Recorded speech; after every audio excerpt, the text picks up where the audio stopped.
ঠিক করেছি mini blog বানাবো নিজের রিয়েল ভয়েসে, কারণ আমি পরে বাড়িতে গিয়ে আমি এখন আর টাইম পাচ্ছি না যে ভয়েস ওভার দিয়ে এডিট করবো।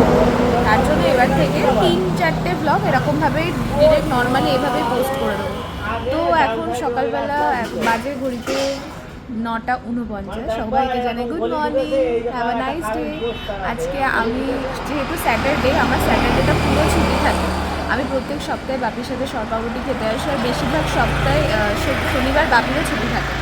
তো তাই আমরা এখন সকালবেলা এসে সরপাউরুটি খেয়ে একটু মামনির সাথে দেখা করে তারপর বাড়ি চলে যাবো। তো আ গয়া মেরা সরপাউরুটি।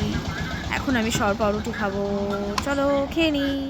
তোমাদের একটা জিনিস দেখাই, আমার বাপি সরপাউরুটি খেয়ে পেট ভরে না, তার জন্য উনি বাড়ির থেকে রুটি আর মামনি যা বানিয়ে রেখে গেছে বাপির জন্য, তাই সেটা এখন বাপি এখন বসে বসে ফোন দেখছে আর খাচ্ছে, আর আমি পাশে বসে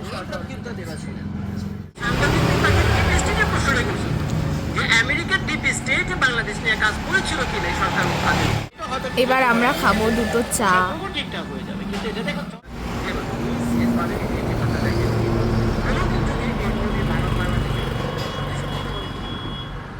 তো এবার আমরা যাচ্ছি মামনির সাথে দেখা করতে।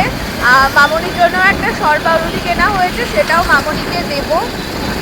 তো দিয়ে তারপরে বাড়ি যাবো। বাড়ি গিয়ে পড়তে বসতে হবে, আমার কালকেও পড়া আছে, আমি এখনো পর্যন্ত কিচ্ছু করিনি, তো সেটাও করতে হবে, ঘরগুলোও গোছাতে হবে। আর আমি হেয়ার কাট করেছি, তো আজকে ফাইনালি শ্যাম্পু করবো। তো চলো যাই। এরপরে আমি আর বাপি গিয়েছিলাম বাজার করার জন্য নিউ মার্কেটে। যেহেতু আমি বাপি মামনি কেউই বাড়িতে থাকি না, তাই আমাদের সারা এক সপ্তাহের বাজারটা একদিনেই কমপ্লিট করতে হয়। মাছ কেনা কমপ্লিট করার পরে গিয়েছিলাম সবজির বাজারে, ওখান থেকেও বাপি সবজি কেনা কমপ্লিট করে। এরপর আমার প্রচণ্ড খিদে পেয়ে গিয়েছিল, তাই বাড়ি এসে ফ্রিজের থেকে একটা ডার্ক চকলেট খেয়ে নিয়েছিলাম। তারপর সন্ধেবেলা বাপি আর আমি মিলে গিয়েছিলাম একটু চায়ের দোকানে চা খাওয়ার জন্য। এই রিফ্রেশমেন্টের জন্য একটা দিনই পাই নিজের কাছে, সেই দিনটাকে আর ছাড়লে হয়। তো বাপির সাথে গল্প করতে করতে চা খাওয়া কমপ্লিট করি। এরপর মামনি বাড়ি আসার সময় আমার জন্য একটা এগরোল নিয়ে এসেছিলো, সেই এগরোলটা খেয়েই আমি ডিনারটা কমপ্লিট করেছিলাম। That's it for today. দেখা হচ্ছে নেক্সট মিনি ব্লগে, বাই।